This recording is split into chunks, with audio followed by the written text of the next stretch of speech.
إن الحمد لله نحمده ونستعينه ونستغفره ونعوذ بالله من شرور أنفسنا ومن سيئات أعمالنا من يهده الله فلا مضل له ومن يضلل فلا هادي له وأشهد أن لا إله إلا الله وحده لا شريك له وأشهد أن محمدا عبده ورسوله يا أيها الذين آمنوا اتقوا الله حق تقاته ولا تموتن إلا وأنتم مسلمون يا أيها الناس اتقوا ربكم الذي خلقكم من نفس واحدة وخلق منها زوجها وبث منهما رجالا كثيرا ونساء واتقوا الله الذي تساءلون به والأرحام إن الله كان عليكم رقيبا يا أيها الذين آمنوا اتقوا الله وقولوا قولا سديدا يصلح لكم أعمالكم ويغفر لكم ذنوبكم ومن يطع الله ورسوله فقد فاز فوزا عظيما أما بعد إن خير الكلام كلام الله وخير الهدي هدي محمد صلى الله عليه وسلم وإن شر الأمور محدثاتها وكل محدثة بدعة وكل بدعة ضلالة وكل ضلالة في النار أما بعد. On commence donc aujourd'hui le cours 91 dans l'explication de Surat al-Baqarah de Cheikh Salih al-Fawzan hafizahullah ta'ala. Et aujourd'hui on est arrivé au verset, on continue la suite de l'explication du verset 187 dans Surat al-Baqarah. Et le verset 187, on l'a expliqué au dernier cours, sauf que le cheikh il n'a pas terminé d'expliquer certaines règles qui ont rapport avec le ramadan, alors il continue à expliquer ce verset-là aussi, encore une fois, par rapport aux règles du ramadan. Donc il dit...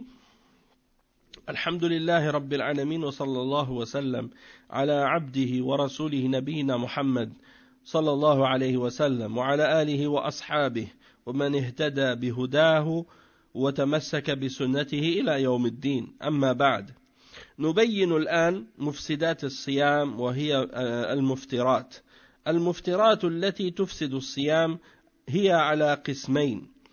القسم الأول ما يدخله الإنسان متعمدا إلى جوفه، والقسم الثاني ما يخرج من الإنسان مما به يتقوى جسمه، مما به قوة جسمه. القسم الأول وهو ما يدخله الإنسان متعمدا إلى جوفه أنواع. النوع الأول الأكل والشرب متعمدا، فمن أكل متعمدا وهو صائم أو شرب متعمدا وهو صائم بطل صومه، لأن الله تعالى قال وكلوا واشربوا حتى يتبين لكم الخيط الأبيض من الخيط الأسود من الفجر ثم أتموا الصيام إلى الليل.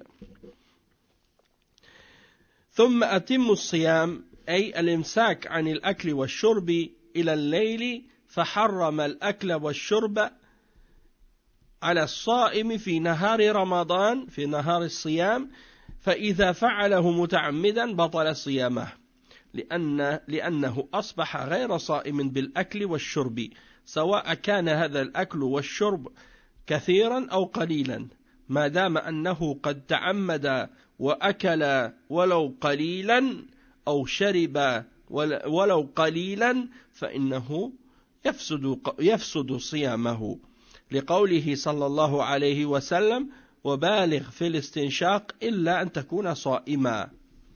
ومعلوم أن الاستنشاق شيء يسير، فإذا بالغ فيه ووصل الماء إلى حلقه فإنه فعل ما نهى عنه الرسول صلى الله عليه وسلم. ومن باب أولى الأكل والشرب. Donc, on va s'arrêter ici, on va continuer la suite après. Donc, le cheikh, il commence en disant, louange à Allah, le Seigneur des mondes, et paix et salut sur notre prophète, son serviteur et son messager, notre prophète Mohammed sallallahu alayhi wa sallam, et sur sa famille et ses compagnons, et tous ceux qui ont suivi sa guidance et qui se sont accrochés à sa sunna jusqu'au jour de la résurrection. Ensuite, le cheikh, il dit, nous expliquons maintenant les choses qui annulent le jeûne. Parmi les choses qui brisent le jeûne, et il explique que les choses qui annulent le jeûne sont de deux catégories. La première catégorie, c'est ce que l'être humain fait rentrer en lui-même, dans son estomac, intentionnellement. Et la deuxième catégorie, c'est ce qui sort de l'être humain parmi ce qui peut donner de la force à son corps et raffermir ou renforcer son corps. Le cheikh, il explique qu'en ce qui concerne la première catégorie, c'est-à-dire ce que l'homme fait rentrer intentionnellement dans son estomac, eh bien, la première catégorie, ça, on peut calculer dans ça la nourriture et le breuvage, ce qu'on boit. Et ça, c'est-à-dire celui qui le fait rentrer intentionnellement, c'est-à-dire volontairement. Donc, celui qui mange intentionnellement alors qu'il est en train de jeûner, ou bien qui boit quelque chose intentionnellement alors qu'il est en train de jeûner, dans ce cas-là, son jeûne est annulé. Son jeûne est annulé, car Allah subhanahu wa ta'ala, il dit dans le verset 187, dans Surat al-Baqarah, et mangez et buvez jusqu'à ce que se distingue le fil blanc du jour de la noirceur de la nuit, c'est-à-dire à l'aube. Et il dit, et puis ensuite continuez votre jeûne à partir du lever de l'aube jusqu'à la nuit, c'est-à-dire jusqu'au coucher du soleil. Et donc ici, il dit, complétez votre jeûne, ça signifie de s'abstenir de manger et de boire jusqu'à la nuit. Et donc il est interdit aux musulmans de manger ou de boire quoi que ce soit pendant le jour du Ramadan, et s'il le fait intentionnellement, alors son jeûne sera annulé. Et il dit que dans ce cas-là, ça veut dire qu'il n'est plus, une fois qu'il a mangé ou qu'il a jeûné pendant le jour, alors il n'est plus dans le jeûne. Il a brisé son jeûne à ce moment-là. Peu importe qu'il l'ait fait en mangeant beaucoup ou en mangeant peu. Même si la personne elle a juste pris une gorgée d'eau ou elle a juste avalé une goutte d'eau, mais intentionnellement, de même qu'elle a pris un grain de riz, elle l'a avalé intentionnellement, ça brise son jeûne. C'est pas la quantité qui fait la différence. Quelqu'un dit, j'ai mangé une pizza au complet, ça c'est briser le jeûne. Et il dit, mais j'ai juste pris un petit morceau de riz, un petit grain de riz. C'est la même chose. C'est l'intention qui fait la différence. Et le cheikh, il dit, dans ce cas-là, il n'est plus jeûneur, tant que la personne a fait ça volontairement et intentionnellement, qu'elle ait mangé peu ou beaucoup, ou qu'elle ait bu peu ou beaucoup, son jeûne est devenu nul. Comme le prophète sallallahu alayhi wa sallam, il mentionne dans le hadith qui est rapporté par Abu Daoud, At-Tirmidhi, An-Nasa'i, Ibn Majah, il dit dans ce hadith que lorsque l'un d'entre vous fait son wudu, qu'il se force à mettre de l'eau dans son nez quand il fait l'istinshaq, excepté s'il est jeûneur. Excepté s'il est jeûneur, ça veut dire, de pas mettre trop d'eau dans son nez pendant que tu fais le jeûne, parce que tu risques, dans ce cas-là, de faire descendre de l'eau dans ta gorge, et donc tu vas avaler de l'eau. Et ça, c'est quelque chose qui a été interdit. Donc, si c'est le cas pour une petite quantité, parce qu'on sait que quand tu as de l'eau qui rentre par ton nez, ce sera nécessairement pas une grande quantité d'eau, mais si c'est le cas pour une petite quantité, alors dans ce cas-là, celui qui mange ou qui boit beaucoup, dans ce cas-là, c'est quelque chose encore plus interdit. Et il dit وَمَعَ مُخَالَفَةِ قَوْلِهِ تَعَالَى ثُمَّ أَتِمُّ الصِّيَامَ إِلَى اللَّيْلِ وَأَمَّا لَوْ أَكَلَ أَوْ شَرِبَ نَاسِيًا فَإِنَّ هَذَا لَا يَضُرُّ صِيَامَهُ وَلَا يُفْسِدُهُ لقوله صلى الله عليه وسلم إذا نسي أحدكم فأكل أو شرب وهو صائم فليتم صومه فإنما أطعمه الله وسقاه. Il dit, tandis que la personne, si elle a mangé ou bu alors qu'elle avait oublié qu'elle était en train de jeûner, elle a mangé ou elle a bu alors qu'elle a oublié qu'elle était en train de manger, alors dans ce cas-là, ça ne nuit pas du tout à son jeûne. Et son jeûne sera toujours valable. Même si la personne, elle a bu une bouteille d'eau comme ça au complet, ou bien elle a mangé une pomme, ou elle a mangé un biscuit ou quelque chose, elle a commencé à prendre un plat, elle a mangé plusieurs cuillères, puis après elle a dit, j'ai oublié, je jeûne. Qu'est-ce qu'elle a mangé? Ça n'a pas brisé son jeûne. Pourquoi? Parce qu'elle l'a fait par oubli. Donc son jeûne, il est toujours valable dans ce cas-là. Et ça, c'est ce qui nous montre que l'intention est très importante dans le jeûne. Celui qui mange une petite graine de rien du tout, juste avec l'intention de briser son jeûne, c'est-à-dire il sait qu'il jeûne et c'est le ramadan et il fait ça volontairement, ça annule son jeûne. La personne, même si elle mange quelque chose, même si elle boit une grosse quantité, un grand verre d'eau, et puis qu'elle a oublié et qu'elle ne l'a pas fait intentionnellement, après quand elle se rappelle, son jeûne il est toujours valable.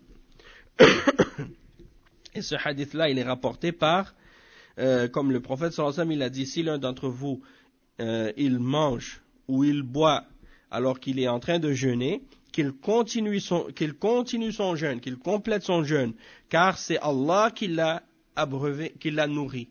Et c'est Allah qui l'a abreuvé. Donc, ça c'est rapporté par Al-Bukhari et Muslim selon Abi Hurayra. C'est un hadith authentique. Et il dit, وَلِقَوْلِهِ تَعَالَى رَبَّنَا لَا تُؤَاخِذْنَا إِن نَسِينَا أَوْ أَخْطَأْنَا. Également, on peut clarifier ça par le verset 286 dans Surat Al-Baqarah, dans lequel Allah subhanahu wa ta'ala, il dit, il mentionne l'invocation, il dit, il mentionne cette invocation que les croyants peuvent mentionner pour demander à Allah subhanahu wa ta'ala en disant, ô notre Seigneur, ne nous tiens pas pour responsables ou ne nous prends pas pour compte si nous avons oublié, nous avons fait quelque chose par oubli ou par erreur. Et donc, c'est mentionné dans l'explication du verset que Allah subhanahu wa ta'ala, à la fin de ce verset, il a dit, je vous ai exaucé.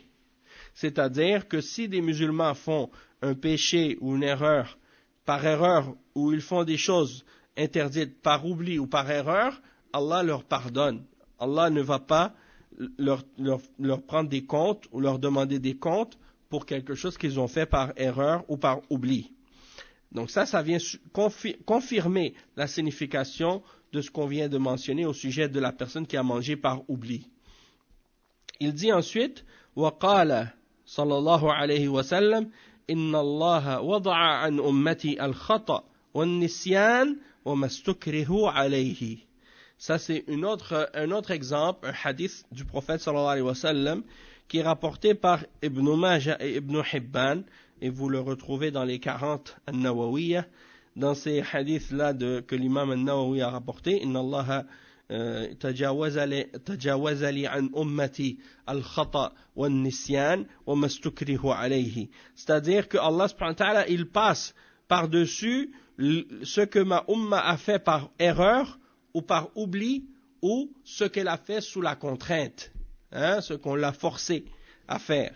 Et donc le cheikh il dit ensuite, comme l'exemple de ça, il dit وَمِثْلُ الْأَكْلِ وَالشُّرْبِ وما يدخله الإنسان إلى جوفه مما يعني يغذيه مثل الإبر المغذية ولو حقن الإنسان أو حقن فيه إبر مغذية فإنها تبطل صومه فإنها بمعنى الأكل والشرب. Donc le cheikh il dit c'est comme par exemple que ce soit de la nourriture que tu manges ou bien quelque chose que tu bois, de l'eau ou quelque chose d'autre, du jus, des choses comme ça, tu le fais rentrer dans ton estomac et que ça te nourrit. Donc ça c'est clair que ça annule ton jeûne si tu le fais intentionnellement. Également, ce que tu vas prendre comme par voie intraveineuse. Par voie intraveineuse, si tu prends de la nourriture ou quelque chose qui nourrit par voie intraveineuse, eh bien ça aussi ça annule ton jeûne.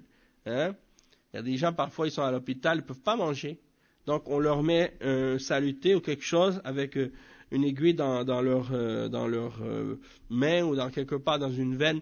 Il y a de la nourriture qui rentre dans leur veine directement dans le sang. Donc, ça, c'est quelque chose qui annule le jeûne. OK? Si la personne se nourrit comme ça. Le cheikh, il dit ensuite, وَالنَّوْعُ الثَّانِي ابْتِلَاعُ الْأَدْوِيَةِ الحبوب والشراب والدواء إذا ابتلعها عن طريق الفم أو شربها عن طريق الفم يتداوى بها فإنها تبطل صيامه لأنها بمعنى الأكل والشرب.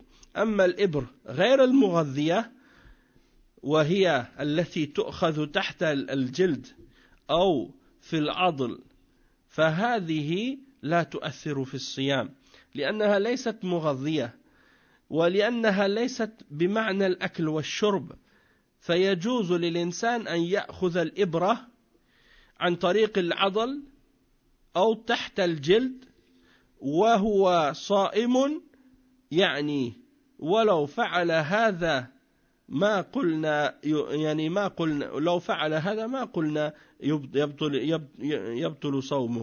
يبطل صيامه، ولكن احتياطا وخروجا من الخلاف يؤجل هذا إلى الليل، وهذا هو الأحوط بلا شك، والأبرأ للذمة. وهذا النوع الأول من المفطرات الأكل والشرب وما في حكمهما مما ذكرنا. Donc le cheikh il dit que si par exemple tu vas prendre par exemple des médicaments comme des pilules ou bien un remède que tu dois boire, si tu l'avales par la bouche ou que tu le bois par la bouche, eh bien ça c'est sûr que ça annule ton jeûne. Ça c'est sûr que ça annule ton jeûne. Toutefois, si c'est quelque chose que tu prends comme par exemple une piqûre qu'on te donne, une injection, ok? Eh bien ça dans ce cas-là, ça n'annule pas le jeûne si c'est une injection que tu prends par exemple dans le muscle ou sous la peau, mais qui va pas être, c'est pas comme quelque chose qui est dans le but de nourrir comme une solution un soluté que tu rentres par les veines pour nourrir, c'est pas la même chose. Donc une injection qu'on te met dans le muscle ou bien sous la peau, et que c'est pas pour nourrir, donc dans ce cas-là, le cheikh il dit ça n'annule pas le jeûne. Il dit donc si quelqu'un reçoit une injection dans le muscle ou sous la peau, il est toujours dans son jeûne et ça n'annule pas son jeûne. Mais il dit toutefois, si tu veux éviter, c'est préférable d'éviter de le faire pendant la journée et de le faire plutôt le soir si c'est possible pour sortir de la divergence et pour éviter le doute. D'accord? Il dit donc ça c'est la première catégorie de qu'est-ce qui annule le jeûne, c'est-à-dire qu'est-ce qui fait partie de la nourriture ou du breuvage ou des choses qui rentrent dans cette catégorie-là. Non, mais ça dérange pas. Ça, c'est pas de ça qu'on parle. On parle plus par rapport au jeûne. Mais si c'est, toi, tu parles de certaines piqûres peut-être qui vont droguer la personne ou le mettre dans un état, par exemple, des personnes qui ont des douleurs. Tu veux dire peut-être qu'on va leur donner certaines piqûres pour calmer la douleur ou des choses comme ça. Ça, c'est pas nourrissant. C'est pas pour le nourrir, tu vois.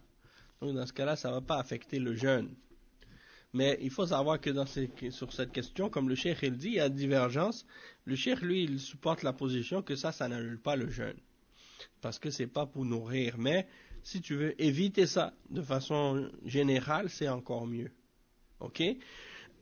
Le cheikh il dit ensuite, وَالْقِسْمُ الثَّانِي وَهُوَ مَا يُخْرِجُهُ الْإِنسَانِ مِنْ جِسْمِهِ مما يضاعف قوته كالجماع إذا جمع فأمنى أو عمل العادة السرية واستمنى بيده واستفرغ المنية بشهوة واستفرغ المنية بشهوة سواء بالجماع أو بعادة سرية إذا استفرغ المني بلذة فإن هذا يبطل صومه لأن الله تعالى قال فالآن باشروهن وابتغوا ما كتب الله لكم وكلوا واشربوا حتى يتبين لكم الخيط الأبيض من الخيط الأسود من الفجر ثم أتموا الصيام إلى الليل. فأباح المباشرة وهي الجماع إلى طلوع الفجر.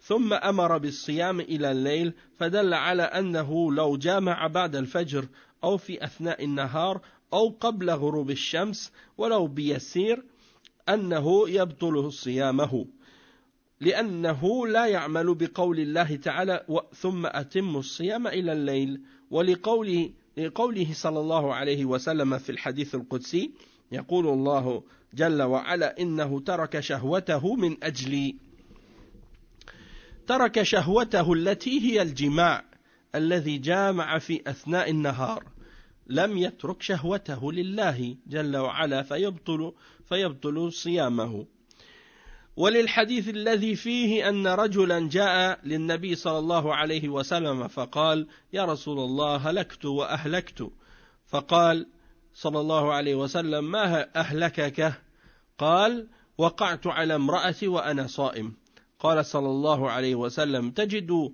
رقبة تعتقها قال لا قال صم شهرين متتابعين قال لا أستطيع وهل أوقعني فيما أوقعني فيه إلا الصيام قال له صلى الله عليه وسلم فأطعم 60 مسكينا قال لا أستطيع فجلس عند النبي صلى الله عليه وسلم فأتي النبي صلى الله عليه وسلم بتمر أتى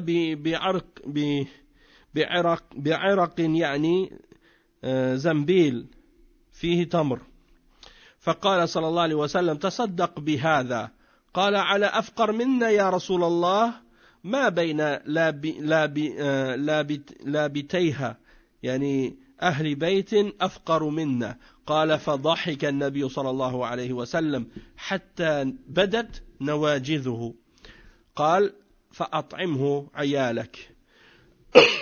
Donc le cheikh il explique ensuite, il dit que la deuxième catégorie de qu'est-ce qui annule le jeûne, c'est ce qui sort de l'être humain et qui affaiblit son corps de sa force. C'est-à-dire qu'il le fait perdre de sa force, comme par exemple les rapports sexuels, hein, lorsqu'il a des rapports intimes avec son épouse et qu'il a une éjaculation, ou bien lorsqu'il pratique la masturbation, des choses comme ça, avec sa main, ça c'est quelque chose qui annule son jeûne.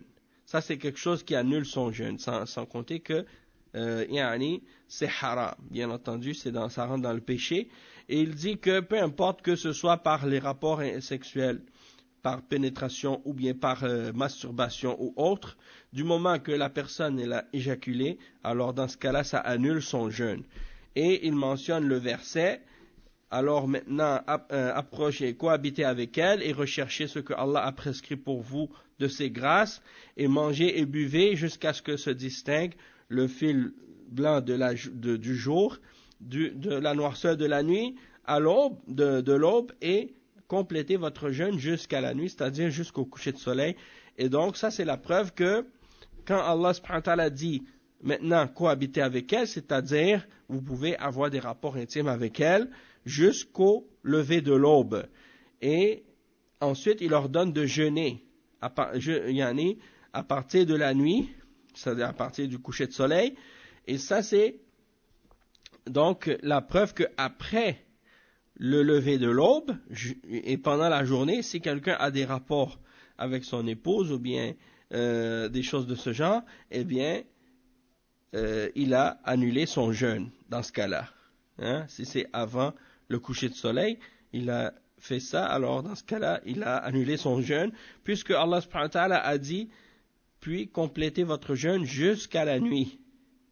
Et dans le hadith Qudsi, qui est rapporté par Al-Bukhari et Muslim, et Ahmad et d'autres également, il dit, dans le hadith Qudsi, Allah subhanahu wa ta'ala dit à propos de son serviteur quand il jeûne, il a délaissé sa passion, son désir pour moi, en voulant dire qu'il a mis de côté son désir sexuel pour Allah subhanahu wa ta'ala. Et donc celui qui a des rapports sexuels ou bien qui fait des choses qui attisent son désir sexuel pendant la journée, il n'a pas mis de côté sa shahwa. Et donc son jeûne est annulé. Et le cheikh il dit, comme dans le hadith qui est rapporté, qu'un homme est venu voir le prophète sallallahu alayhi wa sallam, il s'est rapporté par Al-Bukhari et Muslim selon Abi Huraira, un homme est venu voir le prophète sallallahu alayhi wa sallam, il a dit, oh messager d'Allah, je me suis perdu et j'ai perdu. Je me suis perdu et j'ai perdu. Et il a dit, c'est-à-dire j'ai péri, et j'ai fait périr. Alors le prophète sallallahu alayhi wa sallam lui a demandé, qu'est-ce qui t'a fait périr? Et il a dit, c'est-à-dire j'ai eu des rapports sexuels avec ma femme pendant que je jeûnais. Alors, le prophète sallallahu alayhi wa sallam lui a dit, est-ce que tu as un esclave que tu peux libérer? Il a dit, non, ô messager d'Allah. Il a dit, dans ce cas-là, est-ce que tu peux jeûner 2 mois consécutifs? Il a dit, non, je ne suis pas capable. Et il dit, est-ce que ce qui m'est arrivé, c'est arrivé pour autre chose à cause d'autre chose que le jeûne? En voulant dire que si je suis tombé dans ce péché-là à cause du jeûne, est-ce que le fait de jeûner 2 mois consécutifs, n'est-ce pas que ça va être encore pire pour moi, si je le fais 2 mois de suite? Donc, il a dit, dans ce cas-là, tu dois nourrir 60 pauvres. Et l'homme a répondu, je ne peux pas, je ne suis pas capable. Alors, il est resté assis auprès du messager d'Allah sallallahu alayhi wa sallam. À ce moment-là, quelqu'un est rentré avec un seau avec des dattes dedans. Alors, le prophète sallallahu alayhi wa sallam lui a dit, prends ces dattes et donne-les en charité aux gens. Alors, qu'est-ce qu'il a dit, l'homme, à ce moment-là? Il a dit, ô messager d'Allah, il n'y a personne à Médine qui est plus pauvre que moi. Alors, à qui je vais le donner? Il n'y a personne plus pauvre que moi à Médine. À qui je vais le donner? Le prophète sallallahu alayhi wa sallam, il a souri, au point où on a vu apparaître ses molaires. Et qu'est-ce qu'il a dit? Il a dit, donne-les à ta famille, à tes enfants, à manger. Fais-leur sadaqa à eux. Alors le cheikh dit, الشاهد من الحديث أن النبي صلى الله عليه وسلم أمره بالكفارة المغلظة دل على تحريم الجماع لأن الكفارة لا تكون إلا على فعل محرم ومعصية فأمره بالكفارة المغلظة فدل على بطلان الصيام بذلك وأنه يقضي اليوم ويكفر هذه الكفارة. أما لو أن الإنسان احتلم إنسان نائم فاحتلم ودفق منه المني بالاحتلام وهو صائم فهذا لا يؤثر على صيامه لأنه بغير اختياره ولكن عليه الاغتسال من الجنابة وصيامه صحيح لأنه بغير اختياره. Donc le cheikh il dit que qu'est-ce qu'on peut tirer de ce hadith? C'est que le prophète sallallahu alayhi wa sallam a ordonné à cet homme de faire une expiation, de payer une expiation sévère pour avoir fait ce péché-là. C'est la preuve de l'interdiction d'avoir des rapports sexuels pendant le mois de Ramadan alors que la personne est en train de jeûner pendant la journée et que l'expiation pour cela, c'est qu'est-ce qui a été mentionné dans le hadith. Et lorsqu'il y a une expiation de ce genre, c'est uniquement pour quelque chose qui est haram et un péché. Et il dit, donc il lui a ordonné ici de faire une expiation sévère. Et ça, c'est la preuve que le jeûne de cette personne a été annulé à cause de ce qu'il a fait. Et ça, il dit, c'est-à-dire qu'en plus de ça, il doit reprendre le jour qu'il a manqué. Et il doit faire cette expiation. Il dit, si, par exemple, quelqu'un était en train de dormir et qu'il a un rêve érotique, comme on dit, en anglais on dit wet dream, wet dream, c'est-à-dire un rêve dans lequel il a éjaculé, parce qu'il a vu des choses, ça l'a fait avoir une éjaculation pendant son sommeil, et qu'il y a du sperme qui est sorti pendant qu'il dormait. Est-ce que ça annule son jeûne? Non, ça n'annule pas son jeûne dans ce cas-là. Pourquoi? Parce que ce n'est pas volontairement. Pendant qu'il est en train de dormir, il n'est pas responsable de ce qu'il lui arrive. Et donc, qu'est-ce qu'il doit faire dans ce cas-là? Il se lave de la janaba, c'est-à-dire il fait le ghusl, quand il se lève, il fait son ghusl, et son jeûne est valable. Son jeûne est quand même valable, parce qu'il ne l'a pas fait volontairement. D'accord? Et le cheikh il dit وبناء على ذلك بأن الجماع يبطل الصيام فإن على المسلم غض البصر على المسلم خصوصا الصائم غض البصر عن النساء لأن لا تثور عليه شهوته فيقع في حرج حتى زوجته لا ينظر إليها نظر شهوة وهو صائم لأن لا يقع عليها وهو صائم لأن الإنسان ضعيف فيؤمر بغض البصر والابتعاد عما يحرك شهوته مع زوجته سدا للذريعة فإن كان لا تتحرك شهوته وهو صائم فلا بأس أن ينظر إلى زوجته وأن يقبلها لأن النبي صلى الله عليه وسلم كان يقبل نساءه وهو صائم ولكن كان مالكا لإربه وكما قالت عائشة رضي الله عنها فالمباشرة بغير الجماع لا تتحرك شهوته ولا بأس بها وهو صائم أما الذي يخشى أن تتحرك شهوته كالشاب والقوي فهذا يبتعد عما يسبب له الوقيعة في الحرام احتياطا لصيامه. Donc le cheikh il dit que donc on peut dire que le rapport sexuel pendant le mois du Ramadan avec son épouse, eh bien ça c'est quelque chose qui annule le jeûne et donc le musulman il doit baisser son regard, hein, en particulier lorsqu'il jeûne, c'est-à-dire il doit toujours baisser son regard des femmes étrangères, mais en particulier quand il jeûne, il doit même parfois baisser son regard même de sa propre épouse si il sait que ça risque d'attirer son désir et d'exciter son désir. Dans ce cas-là, sinon il risque d'annuler son jeûne. Il dit toutefois si la personne elle est capable de, il dit, parce que l'homme en général il est faible et il est ordonné donc de baisser son regard et de s'éloigner de ce qui peut exciter ses désirs et attiser ses désirs avec son épouse. Donc il fait ça pour fermer la porte, hein, à toute la tentation ou à la fitna, mais sinon, s'il sait que ça ne va pas attiser ses désirs, puis qu'il ne risque pas d'être tenté en regardant son épouse, il peut la regarder dans ce cas-là, il n'y a pas de problème, il peut même l'embrasser aussi, comme le prophète sallallahu alayhi wa sallam embrassait ses épouses alors qu'il jeûnait, mais le prophète sallallahu alayhi wa sallam était maître de ses désirs, hein, il se contrôlait parfaitement, hein, comme Aïcha radiyallahu anha, elle le mentionne, comme c'est rapporté par Al-Bukhari et Muslim.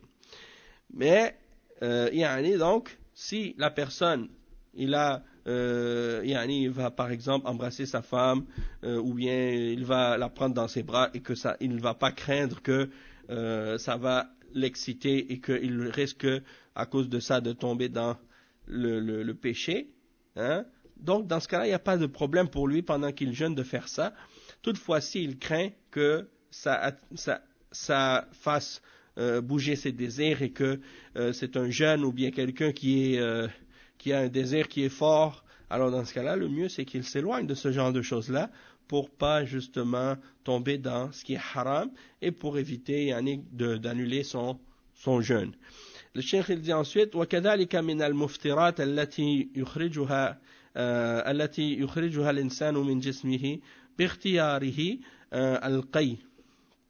القيء الاستفراغ إذا استفرغ الإنسان عن طريق الفم استفرغ أكله وشربه عن طريق الفم وهو يسمى بالتقيؤ فهذا يفسد الصيام لأنه استفرغ ما يقويه وما يغذيه فيفسد صيامه بذلك لأن النبي صلى الله عليه وسلم قال أو كما جاء في الحديث ما استقى وهو صائم من استقاء وهو صائم فعليه القضاء أما لو أن القي غلبه بدون اختياره وذرعه القي خرج بدون اختياره يعني خرج بدون اختياره فهذا لا حرج عليه وصيامه صحيح.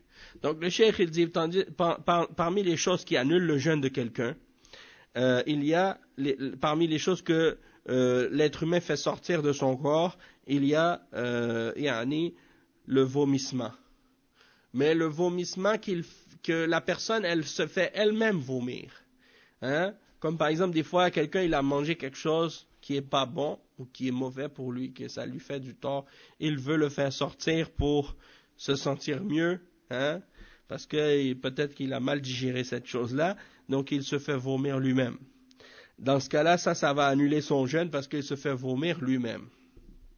Et le cheikh, il dit que c'est parce que c'est quelque chose qui le renforce et qui le nourrit. Donc quand il le fait sortir, eh bien ça annule son jeûne. Et parce que le prophète sallallahu alayhi wa sallam a dit dans un hadith qui est rapporté par Ahmad, At-Tirmidhi et Ibn Majah, selon Abi Huraira, il a dit que celui qui se fait vomir lui-même alors qu'il jeûne, alors il doit reprendre ce jour. Il doit reprendre ce jour. Il dit toutefois, si la personne, elle vomit sans que ce soit de son propre choix, sans qu'elle l'ait voulu, c'est-à-dire c'est quelque chose qui vient tout seul et qui sort sans que lui, il l'ait voulu, alors dans ce cas-là, il n'y a pas de problème, et dans le sens que son jeûne est toujours valable. Ok? C'est seulement annuler son jeûne s'il jeûne, s'il vomit intentionnellement, il se fait vomir lui-même. إنما الذي يتعمد التقيؤ هو الذي يبطل صيامه لأنه استفرغ طعامه من معدته الذي فيه قوته فيه غذاؤه فبطل صيامه. Donc c'est seulement celui qui se fait vomir volontairement, c'est lui que son jeûne est plus valable. Tandis que si c'est involontaire, dans ce cas-là, c'est valable.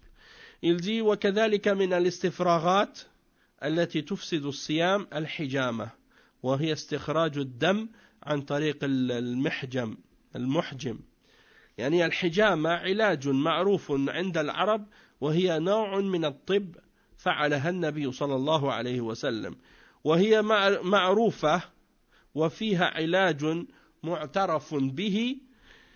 الحجامة تجوز لكن للصائم لا يحتجم وهو صائم لقوله صلى الله عليه وسلم لما رأى رجلا يحتجم وهو صائم قال أفطر الحاجم والمحجوم. أما الحديث احتجم صلى الله عليه وسلم وهو صائم محرم فهذه اللفظة وهو صائم غير محفوظة وإنما المحفوظ أنه صلى الله عليه وسلم احتجم وهو محرم فالمحرم يجوز له الاحتجام وقد احتجم صلى الله عليه وسلم وهو محرم. أما لفظة وهو صائم فهذه اللفظة غير محفوظة وإن وردت في الصحيح لكنها غير محفوظة كما قال الإمام أحمد والإمام مسلم وغيرهما من حفاظ الحديث. فالصحيح أن الحجامة تفطر الصائم حتى ولو ثبت أنه احتجم وهو صائم فإن لفظة أفطر الحاجم والمحجوم تكون ناسخة لذلك. ومعلوم أنه إذا تعارض حاضر ومبيح يقدم الحاضر احتياطا فالحجامة تفطر الصائم مثل ما في العصر الحاضر يعني سحب الدم وما يسمونه سحب الدم للتبرع به أو لإسعاف مريض فهذا مثل الحجامة يفطر الصائم. Donc le cheikh il dit que également parmi les choses qui se vident, qui se vident du corps, qui sortent du corps et qui annulent le jeûne, il y a al-hijama. Et al-hijama, c'est ce qu'on appelle, si je ne me trompe pas, la saignée ou le fait de se faire retirer du sang par la voie de, qu'est-ce qu'on appelle en arabe, al-hijama. Et qu'est-ce qu'ils font en général pour le hijama, c'est par succion et on fait par exemple des petites incisions sur la peau, puis avec la succion, ça fait sortir le mauvais sang, et ça c'est un traitement qui existait à l'époque du prophète sallallahu alayhi wa sallam, et c'est un remède, et même le prophète sallallahu alayhi wa sallam se les fait faire lui-même. Donc c'est un remède, une médecine qui existait à l'époque du prophète sallallahu alayhi wa sallam. Et c'est un traitement qui est très connu et qui est permis et licite en islam, excepté pour le jeûneur, celui qui jeûne. S'il le fait alors qu'il jeûne, c'est quelque chose qui annule son jeûne. Et il est mentionné dans le hadith rapporté par Abu Daoud, Ibn Majah, selon Al-Thawban, est rapporté par Abu Daoud et Ibn Majah, selon Shaddad ibn Aus, et At-Tirmidhi, rapporté selon Rafi' ibn Khudayj. Il dit que dans le hadith, que celui qui fait le hijama, qui se le fait faire, ils ont brisé leur jeûne. Il dit en ce qui concerne l'autre hadith qui dit que le prophète sallallahu alayhi wa sallam a fait le hijama alors qu'il était jeûneur et en état d'ihram, cette narration, elle n'a pas été préservée puisque l'addition ou la partie qui dit qu'il était jeûneur, ça n'a pas été préservé. Il dit la vérité, c'est qu'il était en état d'ihram. Il était en état d'ihram, c'est-à-dire pendant le hajj ou dans la umrah. Dans ce cas-là, ça c'est pas interdit. De faire le hijama dans cette situation-là, c'est pas interdit si c'est en état d'ihram.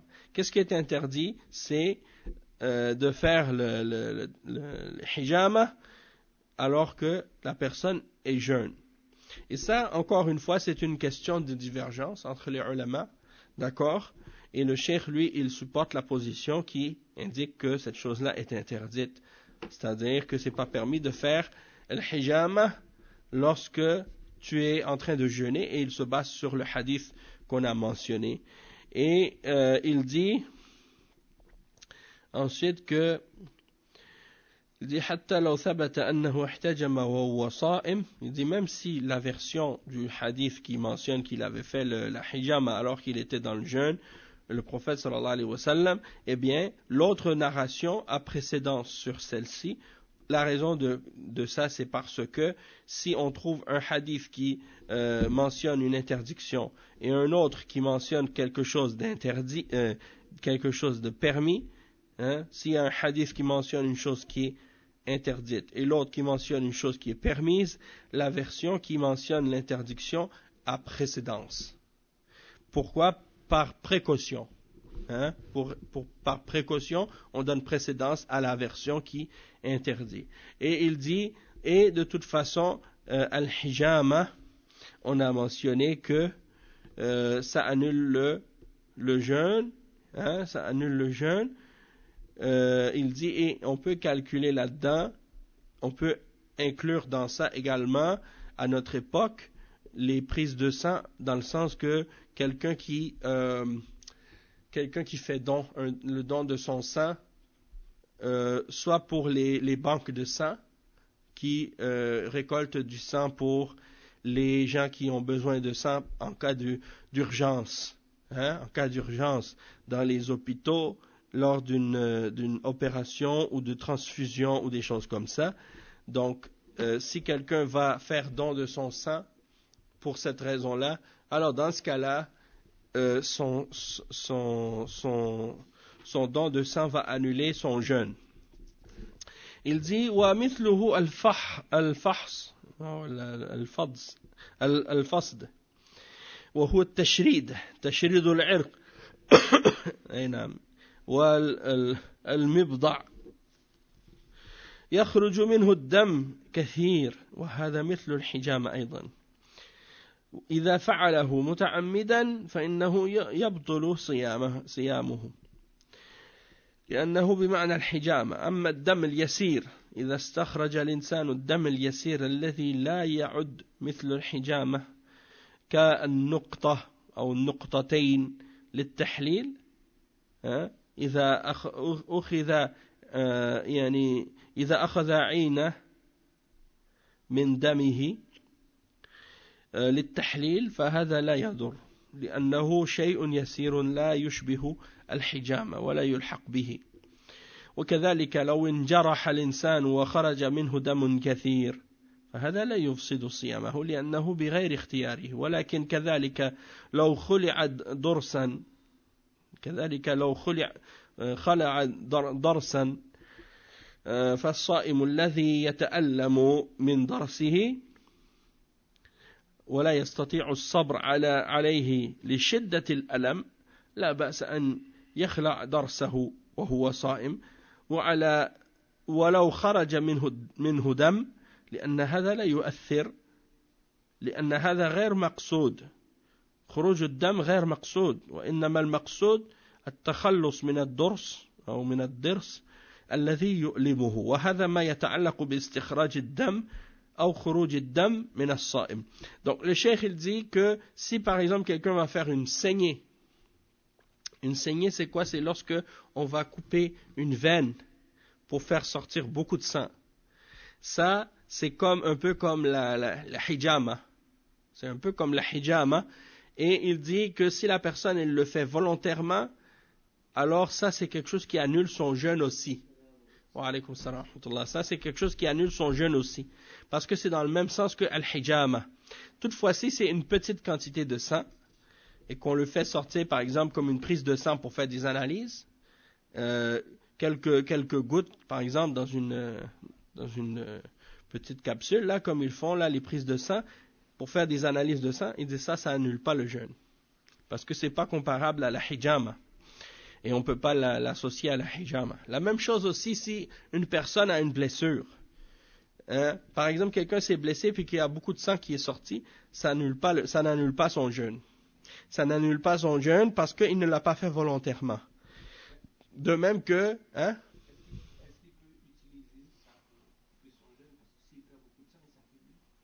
Non, mais je veux dire que si la personne s'est blessée puis qu'il y a beaucoup de sang qui a coulé, mais que c'est pas au point où il va perdre connaissance, où il va perdre beaucoup de sang au point où il peut mourir ou que ça va être dangereux, là c'est sûr que dans ce cas-là, il va probablement pas continuer son jeûne.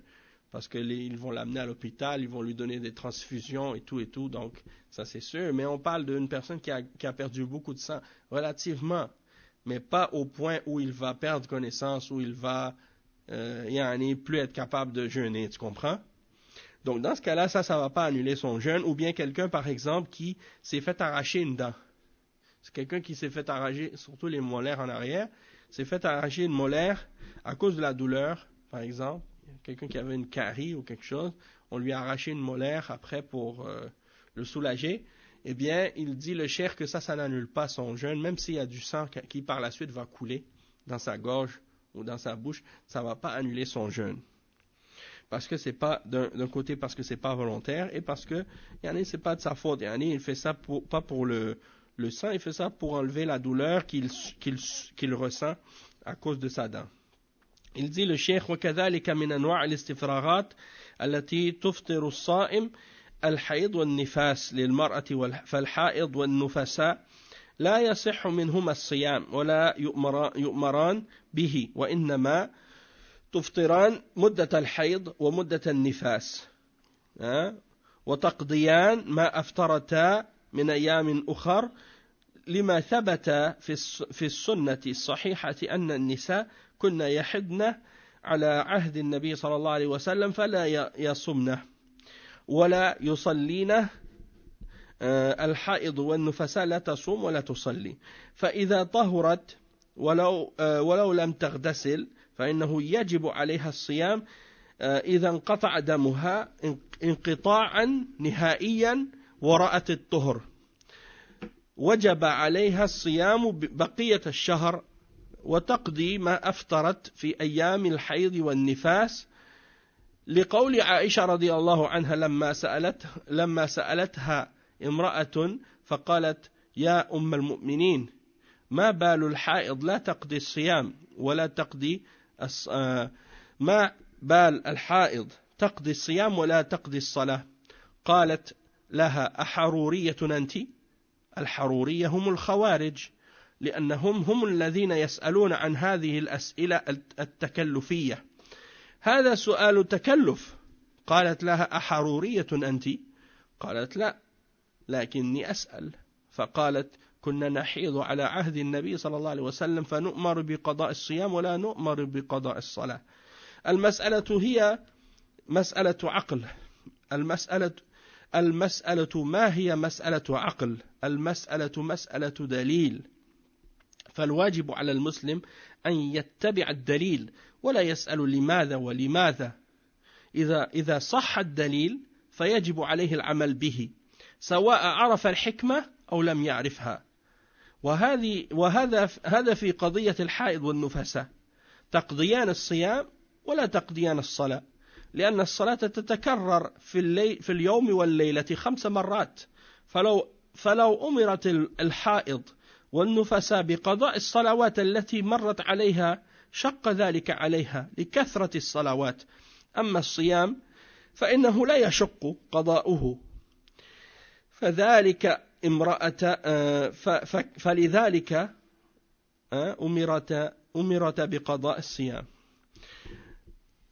فهذا مجمل المفترات في الصيام، فينبغي للمسلم أن يعرفها وأن يعرف ما يتعلق بصيامه وما يخل به أو يفسده حتى يكون على بينة وحتى يؤدي عبادة الصيام على الوجه المشروع.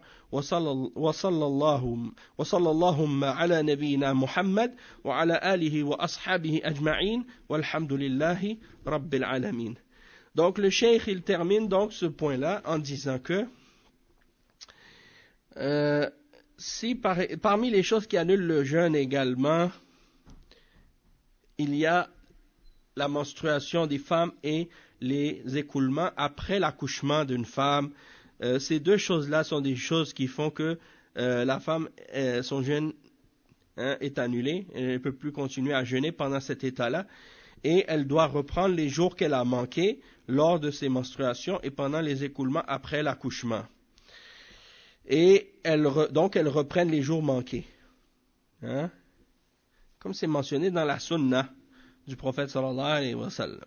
Puisque les femmes à son époque, sallallahu alayhi wa sallam, elles ne jeûnaient pas quand elles étaient en menstruation et lorsqu'elles avaient eu un accouchement et qu'elles avaient des écoulements après l'accouchement, elles ne faisaient pas la salat et elles ne faisaient pas le jeûne.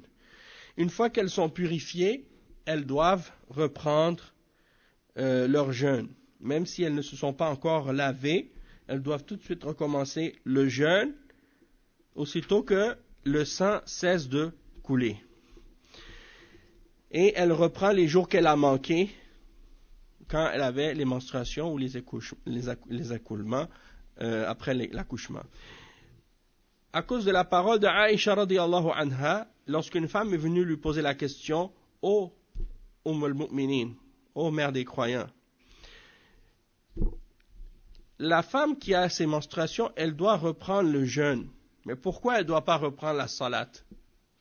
Donc elle lui demande, elle dit, la femme qui a ses menstruations, elle ne doit pas reprendre elle doit reprendre le jeûne. Mais pourquoi elle ne reprend pas la salat? Alors la femme lui a dit, est-ce que toi tu es une harouriya? Et les harouriya, ce sont les khawarij. Et ce sont eux qui posent ce genre de questions exagérées. Comme si, pourquoi tu veux que la femme reprenne toutes ses prières? Aïcha radiyallahu anha lui a dit, est-ce que tu fais partie des khawarij toi? Alors, elle lui a répondu, elle lui a dit, nous étions à l'époque du prophète sallallahu alayhi wa sallam et on nous ordonnait de reprendre le jeûne, mais pas de reprendre la salat. Alors le cheikh il dit, la question ici, c'est pas une question de logique. Il y a des gens des fois quand ils parlent de la religion, ils disent, ah oui c'est logique. C'est pas une question de logique, c'est une question de preuve. C'est-à-dire qu'est-ce qui est mentionné dans les textes et qu'est-ce qui est supporté par les preuves du Coran et de la Sunna. Et donc, l'obligation pour le musulman, c'est de suivre la preuve. Et il ne doit pas poser la question, pourquoi telle chose et pourquoi pas telle chose et pourquoi ça? Pourquoi la femme, elle reprend les jours de menstruation, mais elle ne reprend pas les jours de salat? Si c'est établi par la preuve, c'est comme ça qu'elle doit agir. Que tu connaisses la sagesse derrière ça ou non. Et donc, il dit le cheikh que ça c'est, donc en ce qui concerne la femme qui a les menstruations et qui a les écoulements après l'accouchement, elle doit reprendre les jours de jeûne. Elle ne doit pas reprendre par contre les jours de salat. Parce que la salat c'est 5 fois par jour. Donc si on ordonnait à la femme qui a ses menstruations de refaire toutes les prières qu'elle a manquées pendant cette menstruation-là, ce serait quelque chose qui serait très lourd pour elle. Ce serait très difficile. Et donc, Allah subhanahu wa ta'ala n'a pas ordonné aux femmes de reprendre les prières qu'elles ont manquées pendant les périodes de menstruation, tandis que le jeûne, c'est quelque chose qui est possible. C'est quelque chose qui est facile à reprendre. Inch'Allah. Donc, ça c'est les règles générales en ce qui concerne ce qui annule le jeûne. Et le musulman, il doit les connaître, ces choses-là. Il doit connaître ce qui a rapport avec son jeûne et ce qui annule son jeûne et ce qui rend son jeûne déficient. Et il doit avoir les preuves à ce sujet-là pour être capable d'établir son adoration de la manière qui est légiférée. Et ça, c'est la fin donc de ce que le cheikh a expliqué à ce sujet-là. Et demain, Inch'Allah, on va continuer encore d'autres points qui ont été mentionnés par rapport à ce verset-là, au sujet des règles du jeûne. Donc on va s'arrêter ici pour aujourd'hui. Subhanakallahumma bihamdik, ashhadu an la ilaha illa ant, astaghfiruka wa atubu ilayk, wa sallallahu wa sallam ala nabiyyina Muhammad, wa ala alihi wa sahbihi ajma'in, wassalamu alaykum wa rahmatullahi wa barakatuh.